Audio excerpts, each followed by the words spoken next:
Bismillahirrahmanirrahim. Welcome to today's lecture. This is about positive institutions. If you remember, हमने पहले first second third lectures में चीज़ को cover किया था कि पॉजिटिव साइकोलॉजी का फोकस पॉजिटिव इमोशंस पे है, पॉजिटिव इंडिविजुअल ट्रेट्स पे है और पॉजिटिव इंस्टीट्यूशंस पे है. पॉजिटिव इंस्टीट्यूशंस ही बेसिकली जो है वो इनकलकेट करते हैं सर्टेन ट्रेट्स और स्ट्रेंथ्स को, और certain trait and strength eventually positive institutions में भी जाके हेल्प आउट करती हैं. सो in today's lecture, it's a very small topic but very interesting. We will see that how we can make institutions a positive. Okay, so what is a positive institution? Like I have said before, the three pillars positive psychology has central concerns: positive experience, positive individual traits, and institutions.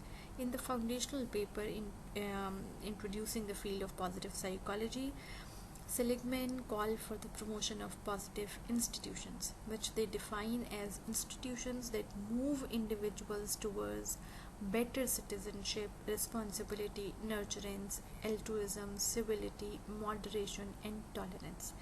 उसका positive institution से कहने का मकसद ये था कि ऐसे institutions का होना लाजमी है जो लोगों को गाइड करें, लोगों को मूव फॉरवर्ड करें towards a better person. Institute का मतलब जो है एक बिल्डिंग जो है, आप जहाँ पढ़ रहे हैं जिस यूनिवर्सिटी में, दैट्स एन इंस्टीट्यूट. इंस्टीट्यूट खाली बिल्डिंग का नाम नहीं होता. इंस्टीट्यूट इज़ ऑल अबाउट कि वहाँ के लोगों के ट्रेड्स क्या हैं, वहाँ की स्पेशलिटीज़ क्या हैं, वहाँ के लोगों की स्ट्रेंथ क्या है. इन्हीं चीज़ों से इंस्टीट्यूट्स बनते हैं. You have seen this, you have heard this sentence lot of time, जब हम कहते हैं कि अच्छा इसमें ये वाले करेक्टर ट्रेट्स हैं, ये शख्स में ये वाली एट्रीब्यूट्स हैं, इसकी ये वाली चीज़ें हैं, ये कहाँ से पढ़ कर आया है, कहाँ से आया हुआ है, फ्रॉम वेयर ही और शी बिलोंग्स. और इंस्टीट्यूट का मतलब हरगिज़ सिर्फ स्कूल के इंस्टीट्यूट या कॉलेज और यूनिवर्सिटी इंस्टीट्यूट्स नहीं है, या वो ऑर्गेनाइजेशंस जहाँ आप काम करते हैं उनका नाम इंस्टीट्यूट नहीं है.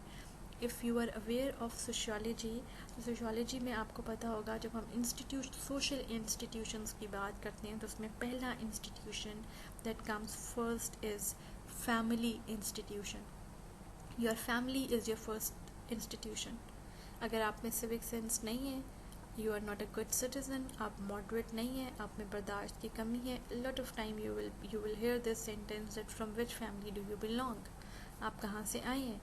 जो इंसान अपने आप को जिस तरीके से प्रेजेंट करता है, जिस तरीके से वो अपने आप को लेके चलता है, वो एक्चुअली डिफ़ाइन करते हैं कि वो कहाँ, किस फैमिली से बिलोंग करता है, किन इंस्टीट्यूट से वो पढ़ कर आया है, किन जगहों पर वो काम कर कर आया है.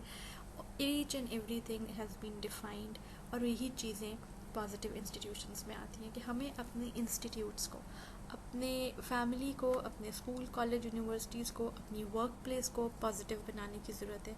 उनमें वो सारे पॉजिटिव फीचर्स हमें इंक्लूड करने की ज़रूरत है जो कि लोगों को एक बेटर सिटीज़न बना सकें, जो लोगों को एक रिस्पॉन्सिबल सिटीज़न बना सकें, जो लोगों के अंदर नर्चरेंस डाल सकें, जो लोगों के अंदर एल्ट्रुइज्म डाल सकें, सिविलिटी, मॉडरेशन एंड टॉलरेंस डाल सकें. ठीक, हमें ऐसे इंस्टीट्यूट्स की ज़रूरत है. We need to work for such institutes that can make an individual a better person, a better responsible citizen.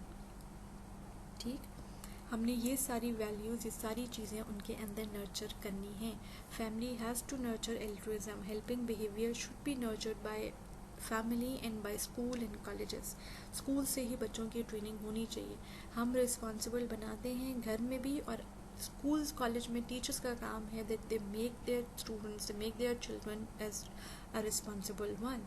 उनको पता होना चाहिए कि उनकी रिस्पॉन्सिबिलिटी क्या है, सो दैट जब वो मूव आउट करें, जब वो सोसाइटी में मूव करें, जब वो बिगर पर्पसेस के लिए मूव करें, तो वो उनकी ट्रेट और उनकी स्ट्रेंथ जो है वो उनके काम आनी चाहिए. इसी तरह you can become a better citizen if you have a good civility. अगर आपकी सिविक सेंस अच्छी है, आपको पता है how to behave outside your home, how to behave outside your institute organisation. Institute में आपके ऊपर टीचर का या आपके हेड्स का चेक इन बैलेंस होता है, घर में आपके पेरेंट्स का या ओल्डर सिबलिंग्स का चेक इन बैलेंस होता है. But when you move out in the society, जब आप सड़क पे जा रहे हैं तो वहाँ पर आपके ऊपर चेक इन बैलेंस उस तरह से नहीं है, स्पेसिफिकली हमारी सोसाइटी में. तो आपने कैसे बिहेव किया, आपने कुछ खाया और फेंक दिया, का शीशा नीचे किया and you just throw something out, throw the litter out. ये है सिविलिटी, ये है सिविक रिस्पॉन्सिबिलिटी। आपने सड़क पे जाते हुए किसी को प्रॉब्लम में देखा, आपने उसकी हेल्प की, आपको कोई चीज़ें ठीक नहीं नज़र आई, आपने उनको रिपोर्ट किया टू द अथॉरिटीज़, ये चीज़ें बेटर सिटीजन बनाती हैं। सिविक सेंस का होना लाजमी है, that how you are going to behave in the society, how you are going to behave in such situations where there is no check and balance on you. और ये सिर्फ तब होता है जब आपके अंदर शुरू से ही रिस्पॉन्सिबिलिटी और सिविलिटी का एलिमेंट आपके अंदर नर्चर किया जाता है। ठीक, moving forward, positive institutions are, as we define them, organizations and structured practices in culture or society that serve to elevate and develop our highest human strengths, combine and magnify those strengths, and reflect our highest strengths outward in the world, benefiting ways, leading ultimately to a world of the world of full spectrum flourishing. Positive institutions का काम ये है कि ये वो organisations हैं, ये वो स्ट्रक्चर्ड प्रैक्टिसेस हैं। बेसिकली इंस्टीट्यूट का खाली मतलब मैंने आपको बताया, अपने बिल्डिंग नहीं लेना, ठीक है, या एक स्ट्रक्चर नहीं। जो बिल्डिंग होती है इटसेल्फ उसका कोई पर्पस नहीं होता, वो इट्स जस्ट अ बिल्डिंग। वो बिल्डिंग बनती किससे? वो बिल्डिंग लोगों से बनती है, वो बिल्डिंग इंडिविजुअल्स बनाते हैं, अब फिर वो रिफ्लेक्ट करते हैं उस बिल्डिंग के बारे में, उस इंस्टीट्यूट के बारे में। आप यहाँ से निकल कर जाते हैं और बाहर कैसा बिहेव करते हैं, आप अपनी जॉब्स में किस तरीके से परफॉर्म करते हैं, वो आपके इंस्टीट्यूशन को डिफ़ाइन करेगा। आप घर से निकल कर किसी और के घर जाके कैसा बिहेव करते हैं, वो आपकी फैमिली को डिफ़ाइन करेगा। See, so positive institutions are those organisations and those structured practices in the culture और सोसाइटी जो सर्व करती है बेसिकली कि वो जो सर्व करती है in elevating and developing your highest human strength. और फिर इन्हीं इंस्टीट्यूट का काम होता है कि ये आपकी जो स्ट्रेंथ्स हैं उनको और ज़्यादा पॉलिश करें, उनको डेवलप भी करें in the strengths that you have, उनके ऊपर काम करें, उनको और ज़्यादा कैपिटलाइज करें, ठीक है, उनको और ज़्यादा मैग्नीफाई करें, ताकि आप इवेंचुअली एक बेनिफिटिंग इंडिविजुअल बन सकें। benefiting individual for your peer group, benefiting individual for your institute, and eventually a benefiting individual towards the world, ठीक है, towards the society जहाँ आप रहते हैं उन लोगों के लिए you become benefiting। और इसी तरह से अगर यही पॉजिटिव इंस्टीट्यूशंस होंगे और वो पॉजिटिव इंस्टीट्यूशंस लोगों को positivity, positive elements, positive character strengths उनकी जो है वो मैग्नीफाई करते रहेंगे, उनको एक बेनिफिटिंग इंडिविजुअल्स बनाएंगे, तो then this world is going to flourish. वो कहता था कि हम अगर बिगर पर्सपेक्टिव में देखें तो हम एक पूरी दुनिया को फ्लश्ड दुनिया बना सकते हैं only by making their individuals as a good human beings, as a responsible human beings, right? So Seligman also argued that schools could be a home for the science of well-being to more individuals towards a better citizen, responsible, and having all those qualities that we have discussed in the earlier slides, ठीक है। उसने ये कहा कि school भी जो है वो एक घर का काम कर सकते हैं, जो स्कूल के इंस्टीट्यूशंस हैं, क्योंकि after getting out of home बच्चा फर्स्ट टाइम जिस नई जगह पे जाता है इंडिपेंडेंट पेरेंट्स से, सिबलिंग से, वो स्कूल होता है जहाँ पे उसका इनकाउंटर उसके पीयर ग्रुप और उसके टीचर्स के साथ होता है, और टीचर वहाँ पर रिस्पॉन्सिबल है। Teacher has to take the role, take the seat of a parents. वहाँ पर टीचर का काम है उस इंडिविजुअल को, उस बच्चे की नर्चरेंस पे काम करना। इट्स ऑल अबाउट कि वो स्कूल उसके अंदर क्या इनकलकेट करता है। ये मैटर नहीं करता, ये बहुत कम मैटर करता है कि आप कॉलेज और यूनिवर्सिटी क्या है, बट ये बहुत ज़्यादा मैटर करता है कि आपकी स्कूलिंग कहाँ की है, क्योंकि स्कूल इज़ दैट इंस्टीट्यूट जिसमें फैमिली से निकलने के बाद आप डायरेक्टली वहाँ जाते हैं, right. So school could be work as a home for the science of well being. कहते हैं कि वो एक ऐसी होम का काम, एक ऐसी इंस्टीट्यूट का काम कर सकता है जो लोगों में वेल बीइंग को इनकलकेट करे, जो बच्चों में वेल बीइंग इनकलकेट करे। जब उनमें ये सारी चीज़ें होंगी तो ऑटोमेटिकली उनमें वेल बीइंग भी होगी, when they have citizenship, when they are responsible, when they have nurturance, when they have altruism, they can help others, when they have good civic sense, when they are moderate, they are not into any superiority complexes, when they are tolerant towards other individuals, वो patience से काम लेते हैं लोगों के साथ deal करने में, वो हाइपर नहीं होते, वो शॉर्ट टेम्पर्ड नहीं होते, and when they have work ethics, उनको पता है कि काम की एथिक्स क्या है, काम का डिसिप्लिन क्या है, चीटिंग करनी है नहीं करनी, चीज़ों को टाइमली देना है नहीं देना, पंक्चुअलिटी होनी चाहिए। जब ये सारी चीज़ें आप इनकलकेट करते हैं from a very starting age in children, तो वो इवेंचुअली वो एक रिस्पॉन्सिबल इंडिविजुअल्स बन जाते हैं और उनके अंदर वेलबींग ऑटोमेटिकली आ जाती है। देयर आर पीपल जिनको हम देख के लगता है कि वो बड़े वेल स्ट्रक्चर्ड हैं। क्यों? क्योंकि उनके घर में, उनके स्कूल्स में उनको ये वाली ट्रेनिंग बड़ी ज़्यादा बचपन से हुई होती है। दैट इज़ वाई वो काफ़ी मैच्योर और काफ़ी स्ट्रक्चर्डली जो है वो बिहेव करते हैं as compare. So positive institutions develop and sustain institutions that enrich human potentials. इनका काम ये है इन institutions का that they are supposed to sustain and develop human potential. They could be healthy families, work environments, schools, whole communities, and they all eventually reduce high risk behavior by punishing or supporting alternatives. और इसको हम कर कैसे सकते हैं flourish? जब हम high risk behaviour को रिड्यूस करें बाय पनिशिंग और सपोर्टिंग अल्टरनेटिव्स। जहाँ पर हम कुछ भी ख़राब देखें वहाँ पर उस चीज़ को पनिश किया जाए ताकि वो जो रिस्की बिहेवियर है लोगों के अंदर वो रिड्यूस हो। घर में कुछ ख़राब होता है तो पेरेंट्स जो हैं वो स्ट्रिक्टली डील करते हैं, एट टाइम्स पनिश भी करते हैं। स्कूल, कॉलेज, यूनिवर्सिटी में भी the level of risky behaviour you employ, the level of risky behaviour a student display, उसके अकॉर्डिंगली पनिशमेंट्स सेट होती हैं ताकि वो फ्यूचर में इस तरह के बिहेवियर में इन्वॉल्व ना हो और उसके अंदर रिस्पॉन्सिबिलिटी आ जाए, उसके अंदर से ये जो नेगेटिव ट्रेट्स हैं इनको निकाल दिया जाए। ठीक। So why do positive institutions matter? It is important for schools to be positive institutions that deliberately seek to foster citizenship, virtue, and well-being in today's student, especially given that these students are the forthcoming generation who will go on to shape our society. लेकिन सबसे ज़्यादा focus family से भी ज़्यादा यहाँ पे schools के है कि स्कूल का इंस्टीट्यूशन किस तरह बच्चों के अंदर different good traits, different good character strengths को फॉस्टर कर सकता है, बिकॉज दे बिलीव कि इवेंचुअली इन्हीं स्टूडेंट्स ने जाकर, यही फ्यूचर की जनरेशन है, इन्होंने जाके सोसाइटी में डील करना है।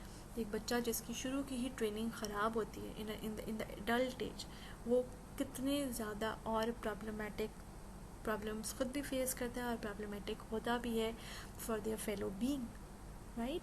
So it is important for schools to become a positive institution, because they are the ones who are supposed to deliberately foster citizenship, virtue, and well-being in today's youth, because they are the forthcoming generation who are going to shape the society eventually, right? I hope positive institution is being cleared. Abhi tak it's an easy topic. All right, moving forward. Example, अब एक example इसमें हम अगर family से लेते हैं, एक example हम ऑर्गेनाइजेशन से लेते हैं। पॉजिटिव ऑर्गेनाइजेशन या पॉजिटिव इंस्टीट्यूशन, किसी ऑर्गेनाइजेशन को हम कैसे पॉजिटिव इंस्टीट्यूट कह सकते हैं? जहाँ पर एक तो ट्रांसफॉर्मेशनल लीडरशिप हो। Transformational leadership is a topic that I am going to discuss in the upcoming slides. ठीक है, मोस्ट प्रोबेबली आपके लास्ट लेक्चर्स में हम जब लीडरशिप का कॉन्सेप्ट पढ़ेंगे तो हम देखेंगे कि ट्रांसफॉर्मेशनल लीडरशिप की कौन कौन सी क्वालिटीज़ होती हैं। A transformational leadership has all the good qualities. They are the balanced leaders. ठीक है, उनमें personal recognition भी होती है, they have support for their fellows, for their peers, for their subordinates, for their employees, they have inspirational communication, and above all they have vision for their institute. तो कहते हैं जब आपके अंदर ट्रांसफॉर्मेशनल लीडरशिप होती है तो ऑटोमेटिकली आपके अंदर एम्पैथी भी आती है, दैट लीड्स टू एम्पैथी। जब आप ट्रांसफॉर्मेशनल हैं तो आप लोगों के बारे में भी सिंपैथेटिकली, एम्पैथेटिकली सोचेंगे। You will be concerned about your employees, you will be concerned about your subordinates, you will be concerned about your peer groups, और इवेंचुअली ट्रांसफॉर्मेशनल लीडरशिप और एम्पैथी लीड करती है एक्सेलेंट परफॉर्मेंस को। ये एक रिसर्च है जिसका मॉडल है, जिसने ये बताया कि the more transformational leadership organizations have, the more they have empathy, and the more empathy they have, eventually they lead towards excellent performance. All right, next example we see about positive parenting. Positive parenting के क्या क्या फ़ायदे हो सकते हैं? Effects of happiness on positive parenting. हमने happiness का impact देखा है positive parenting पे कि how all these happiness elements can lead to positive parenting. अगर तो parents they have life satisfaction, if they have good self-esteem, they are self-confident about themselves, they have subjective well-being, they are satisfied with their surroundings, and they have positive mood. उनके emotions positive रहते हैं, automatically वो parents जो हैं वो बड़े lively parents होते हैं. They become positive parents. They are more into teaching their children. They are less being authoritarian with their children. They know when to stop children and when to get indulged with their children, when to share problems of their children. They have all the positive parenting aspects, but for that they need to be happy themselves. अगर वो खुद stress में है, वो खुद tension में है, वो खुद अपनी ज़िंदगी से सेटिस्फाइड नहीं है, they are low in confidence, they are more into external pressures, वो ज़्यादातर चिड़चिड़े रहते हैं, फ्रस्ट्रेटेड रहते हैं, automatically they are not going to serve in a better way to their children. Therefore positive parenting नहीं आ सकती. वहाँ पे सिर्फ अथॉरिटेरियन पेरेंटिंग आती है, जिस घर में हम यूजुअली ये देखते हैं कि बहुत ज़्यादा स्ट्रिक्टनेस है, बात बात पे बच्चों को डांटा जाता है, बात बात में बच्चों के कॉन्फिडेंस को जो है वो ख़राब किया जाता है, सही बातों पे भी चीज़ों पे भी परमिशन नहीं दी जाती. ठीक है, ओवर एम्पावर करते हैं अपने ओपिनियन के साथ बच्चों को.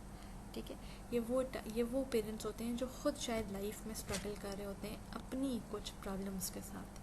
They themselves are not satisfied with their lives. They themselves have certain conflicts in their lives. Right? So these are the effects of happiness or effects of all these traits towards positive parenting. ये भी एक research में एक conceptual model जो है वो क्या है. All right, there's this link.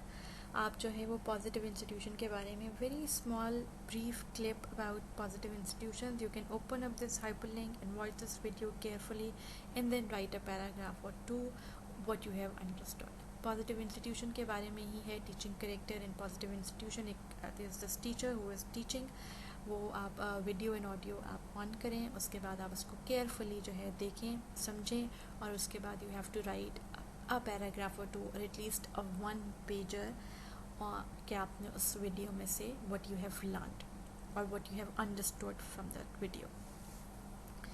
I think enough for positive institutions. I hope you have clearly understood it. It's easier to understand. It's easier to grasp. कोई इसमें बहुत बड़ी वो बात नहीं है, but yet very important, significant topic. You have seen that how positive institutions can build people, and those people eventually have to shape up the society. जैसे आप लोगों को बिल्ड करते हैं वैसे ही आपकी सोसाइटी बनती है. सोसाइटी किससे बनती है? सोसाइटी लोगों से बनती है. जिस तरह के लोग हैं वैसे ही काम वो करेंगे. हमारी सोसाइटी में अगर क्राइम है, हमारी सोसाइटी में अगर प्रॉब्लम्स हैं, वो क्यों हैं? क्योंकि हमने लोग ऐसे बिल्ड किए. हमारे इंस्टीट्यूशंस ने पॉजिटिविटी नहीं सिखाई. ये स्ट्रेंथ्स और ट्रेट्स उनके अंदर नर्चर नहीं किए. उनको नहीं सिखाया कि रिस्पॉन्सिबल इंडिविजुअल क्या होता है, फेयर इंडिविजुअल क्या होता है. Right? So this is again yet very important topic. I think enough for today's lecture. Write it to me for any questions, for any